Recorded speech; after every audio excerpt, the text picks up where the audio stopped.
मंत्री महोदय श्री कैलाश विजयवर्गीय जी, आदरणीय दिव्य सज्जनों, जलगंगा संवर्धन अभियान की शुरुआत माननीय मुख्यमंत्री जी ने कर कमलों से पुण्य सलीला बेतवा के उद्गम स्थल से की थी।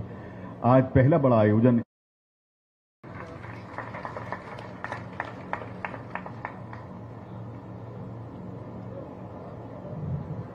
बोले भारत माता की।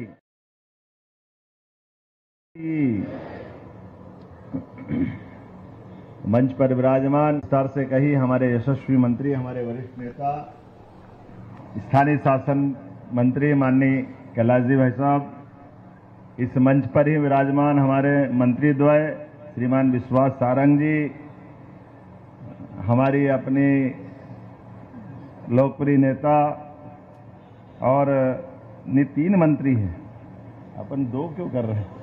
तो ये प्रतिभा भागरी जी भी है ना, कृष्णा भाभी। जोरदार तालियां कृष्णा भाभी के लिए, श्रीमती कृष्णा गौड़ जी और श्रीमती प्रतिभा भागरी जी के लिए। आप राज्य मंत्री हैं, जोरदार तालियां बजाओ। सतना से आती हैं और कल ही डंका बजाया सतना में भी। सारे के सारे पूरे प्रदेश के अंदर इस अवसर पर हमारे वरिष्ठ नेता प्रोटेम स्पीकर की बहुत अच्छी भूमिका निभा चुके हैं हमारे नेता माननीय रामेश्वर शर्मा जी। जोरदार तालियां विधायक जी के लिए।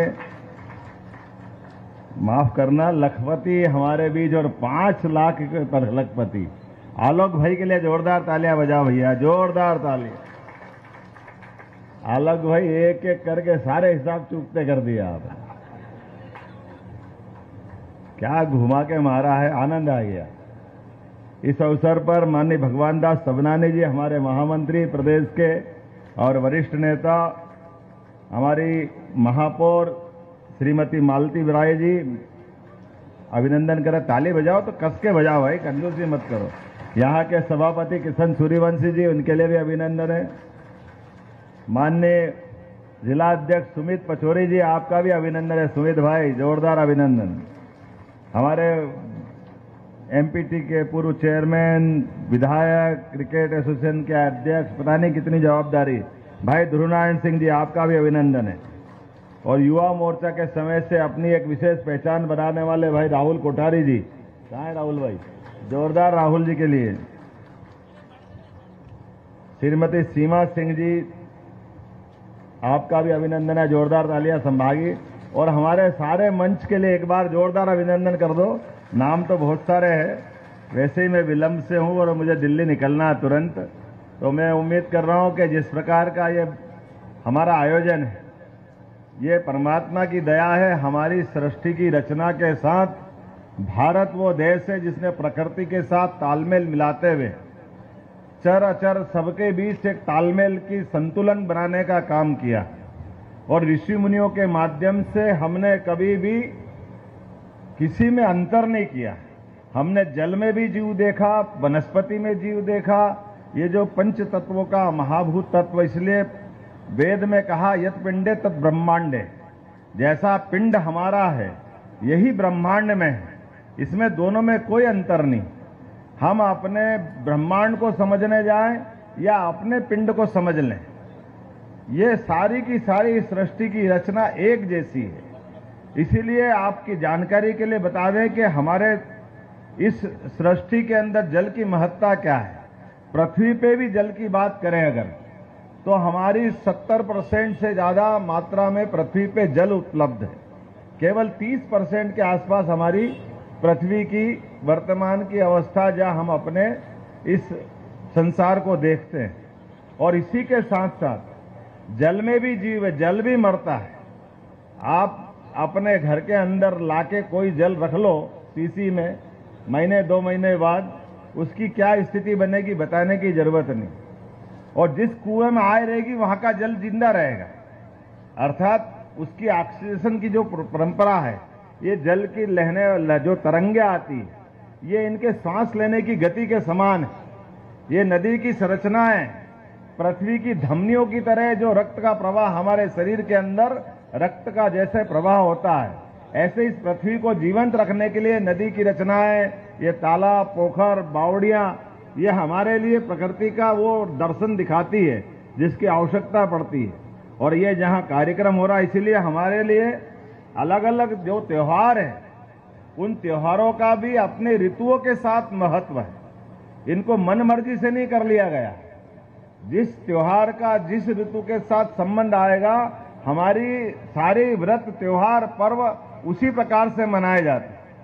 अब ये आप कितना सुंदर अपना दर्शन है, ग्रीष्म ऋतु में गंगा दशमी मनेगी, और गंगा दशमी मनने का मतलब है कि गंगा वो नदी है जो हमारी अधिकांश नदियों को अपने में समाहित करके अंततः गंगा सागर में जाके विलीन होती है। ये अपनी एक उनकी अपनी भागीरथ जी की तपस्या का प्रताप हो सकती है, लेकिन भागीरथ जी की तपस्या के अलावा भी आज हमारे सबके लिए भी प्रेरणा के पुंज है। इसलिए गंगा दशमी का मौका जब आता है तो वैशाख माह से ज्येष्ठ माह की तरफ ही बढ़ते हुए आता है, और ज्येष्ठ माह मतलब गर्मी का एकदम चरम नौतपा भी निकल जाएगा। उसके बाद तो जल स्रोत की वास्तव में रचनाओं पर ध्यान जाने के लिए सरकार के माध्यम से हमने 5 जून पर्यावरण दिवस की बात जरूर करी, लेकिन पर्यावरण दिवस से लगा करके गंगा दशमी तक लगातार 15 दिन ये काम चलने वाला है। और इसके बाद हरियाली अमावस्या का हमारा दूसरा कार्यक्रम चालू होगा, जिसमें हम पौधारोपण का काम चालू करेंगे। मुझे इस बात की प्रसन्नता है कि आज गंगा दशमी के लेकर के हमने 15 दिन का अभियान चला दिया, और ये जो गंगा दशमी है कितना अद्भुत संयोग है। हमारे अपने परमात्मा की लीला है कि हमारे अपने कल में भोपाल में एक बेत्रवती नदी जो बेतवा नदी के नाम से जानी जाती है, तो ग्रामीण निकाय में ग्रामीण मंत्रालय के माध्यम से तय किया कि मध्य प्रदेश में 212 नदियां हैं, और अभी ऐसी 212 नदियां जिनको लिस्टेड किया गया है, उसमें से बड़ी बड़ी नदियों की सूची बनाए तो 10 बड़ी नदी में बेतवा भी एक नदी आती है। और इनकी अपनी धाराओं की दिशा अगर देखें तो अपने मध्य प्रदेश तो ये नदियों का एक तरह से ये केंद्र बिंदु है, ये राजधानी बोल सकते हैं अपनी, जहां से हमको मालूम है एक नदी विपरीत दिशा में जाएगी, नर्मदा जी जाएगी पश्चिम दिशा की तरफ एकदम, जब बाकी नदियां उत्तर और गंगा जी जाएगी पूरब, तो वो जाएगी पश्चिम। कोई नदी भारत की ऐसी नहीं है जो पश्चिम में अपना सागर में मिलन करती है। और एकमात्र नदी कुंवारी नदी भी बोलते हैं। हमारे पास ताप्ती नदी भी है। ताप्ती वो नदी है जो सीधे सीधे हमारे लिए दक्षिण दिशा की तरफ बढ़ती, महाराष्ट्र से होते हुए मद्रास के पास से दक्षिण की तरफ जाएगी। एक नदी हमारे सामने बेतवा है जो अंततः, जैसे मैंने कहा कि गंगा बेसिन की नदियां हैं जो सीधे सीधे गंगा में मिलेगी। बेतवा भी यहां से निकलती हुए आगे जाकर के केन बेतवा का बड़ा प्रोजेक्ट, माननीय मोदी जी के लिए तालियां बजाओ जिनने बहुत बड़ा प्रोजेक्ट हमको मंजूर किया, और यह विश्व का पहला प्रोजेक्ट है नदी जोड़ो अभियान के माध्यम से। 2 नदियों का मिलन, नदी से नदी को जिंदा करने की रचना अटल बिहारी जी वाजपेयी जी के समय कल्पना की गई थी, और यशस्वी प्रधानमंत्री ने उसको साकार रूप दिया। और कितना बड़ा कलेजा है ये सरकार, मोदी जी की जनता इसलिए नहीं बनवाती है। हमारे ऐसे कहा जाए कि नदी से नदी जोड़ लो तो 45,000 करोड़ रुपए का हमारा और 45,000 करोड़ का उत्तर प्रदेश का, ये 90,000 करोड़ आए कहां से? लेकिन ये यशस्वी प्रधानमंत्री है, इनने 1 लाख करोड़ की व्यवस्था कर दी कि आप नदी से नदी अभियान जोड़ो, मैं पैसे की व्यवस्था करूंगा। और इसका बदले में होगा क्या? हमारा बुंदेलखंड का वो पूरा इलाका जो वीरता, धीरता, अलग अलग पराक्रम पुरुषार्थ से तो अपनी जीवन भर की पहचान बनाता है, जो मुगलों के काल में भी कभी गुलाम नहीं हुआ, जिसकी स्वतंत्र सत्ता अपने को आज तक ललायित करती है। खजुराहो के मंदिर हमारी स्थापत्य कला के नमूने बन करके आते हैं, लेकिन उस अद्वितीय स्थान को रखने के लिए जो जरूरी है जीवन का, वहां पर पानी की कमी के कारण से जीवन भीषण कठिनाई में है। मुझे इस बात की प्रसन्नता, इस बात का दर्द माननीय मोदी जी ने महसूस किया, और बुंदेलखंड का दोनों इलाका, उत्तर प्रदेश और मध्य प्रदेश वाला, अब ये पानी से सरसब्ज होगा। आने वाले समय में इसका लाभ हम सब उठाएंगे, जिसके माध्यम से हमारी जिंदगी अलग प्रकार से अपनी यात्रा प्रारंभ करेगी। एक बड़ी योजना और पीकेसी, पार्वती, काली सिंध, चंबल योजना, ये भी हमारी नर्मदा गंगा बेसिन की नदियां हैं। अंततः जाकर के चंबल हमारी जमुना में मिलती है, जमुना गंगा में मिलती है, और गंगा गंगा सागर तक जाती है। तो उत्तर, दक्षिण, पूर्व, पश्चिम चारों तरफ से नदियां निकल के चारों दिशा में हमारे यहाँ से निकलती है। और इस अभियान के माध्यम से केवल नदियां नहीं तो हमारे अपने सारे जल स्रोत क्योंकि हम जब कहते हैं जल ही जीवन है तो हमारा ध्यान वही जाना चाहिए। इसलिए अब भोपाल में भोपाल के लिए क्या कहावत है, तालों में ताल भोपाल बाकी सब तलैया। कितनी सुंदर संस्कृति है भोपाल की। जैसे अलग अलग नदियों की धारा मिलकर के गंगा सागर में मिला करके गंगा सागर बना देती है, ऐसी भोपाल में भी अलग अलग जिलों के आकर के विभिन्न प्रकार की संस्कृति और पूरे देश की संस्कृति के लोगों ने आकर के ये 60-70 साल में भोपाल को एक राजधानी का स्वरूप तो दिया ही दिया ही, ये भिन्न भिन्न संस्कृति को एकीकृत भाव से लेकर के इतनी उदात्त संस्कृति सबको समाहित करने की ताकत जैसे भोपाल के बड़े तालाब छोटे तालाब में है, ऐसे मध्य प्रदेश की राजधानी भोपाल का अपना नेचर भी है। इसलिए भोपाल वालों को भी प्रणाम करता हूं और आप सबको बधाई देता हूं। आज सच्चे अर्थों में हमको मालूम है कल तक आचार संहिता थी, इसलिए सरकारी कार्यक्रम में हमारी थोड़े हाथ बंधे थे। अब ये निर्वाचन की सारी प्रक्रिया पूरी हुई तो आज से एक तरह से हमने अपना संकल्प लिया और वो संकल्प अब आगे बढ़ेगा। आज मैं इस अवसर पर एक और जानकारी देना चाहूंगा।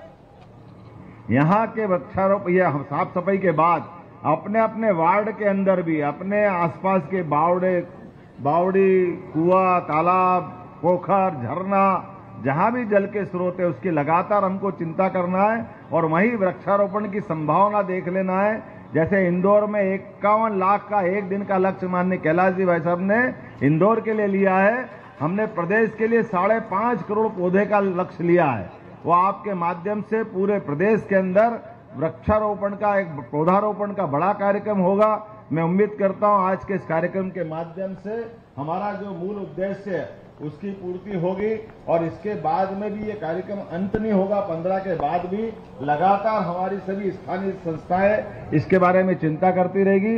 एक अच्छे आयोजन के लिए नगर निगम भोपाल को, मैं महापौर जी को बधाई देता हूं कि आपके माध्यम से भोपाल का ये सुंदर आयोजन हो चुका है। मैं एक बार सभी यहाँ से जुड़े हुए बंधुओं का, क्योंकि ये जल क्रीड़ा वाला नया एक विभाग भी है, मैं समझ सकता हूं कि पिछली बार हमने एक उज्जैन में बोट क्लब बनाया था, सर इंदौर में भी बना है ना, वो अपना रामसर साइट के ऊपर। तो आने वाले समय में इस प्रकार की जल संरचनाएं और होगी तो इस प्रकार की गतिविधि को भी प्रोत्साहन देंगे, जिसके माध्यम से एशियाड में हमको पुरस्कार मिला, ओलंपिक में भी मिल सकता है ना, इसमें आपके माध्यम से। तो मैं उम्मीद करता हूं कि सभी प्रकार की गतिविधि चलाने के लिए ये आयोजन सबके लिए सुखदायी होगा, फलदायी होगा। मेरी अपनी ओर से सबको बधाई, बहुत बहुत धन्यवाद।